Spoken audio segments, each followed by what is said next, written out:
പോത്തുകല്ല് അപ്പൻകാപ്പിൽ യുവതിയെ മരിച്ച നിലയിൽ കണ്ടെത്തി. ആദിവാസി നഗറിലെ താമസക്കാരിയായ 37 വയസ്സുള്ള നിഷയാണ് മരിച്ചത്. മൃതദേഹത്തിന് 3 ദിവസം പഴക്കമുണ്ടെന്നാണ് കരുതുന്നത്.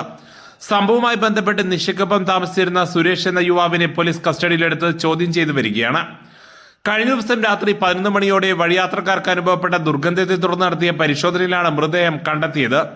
വാഴയില കൊണ്ടും മറ്റു വസ്തുക്കൾ കൊണ്ടും മൂടിപ്പൊതിഞ്ഞ നിലയിലായിരുന്നു മൃതദേഹം. ദുർഗന്ധം പുറത്തു വരാതിരിക്കാൻ ശ്രമം നടത്തിയതായും പ്രാഥമിക പരിശോധനയിൽ വ്യക്തമായിട്ടുണ്ട്.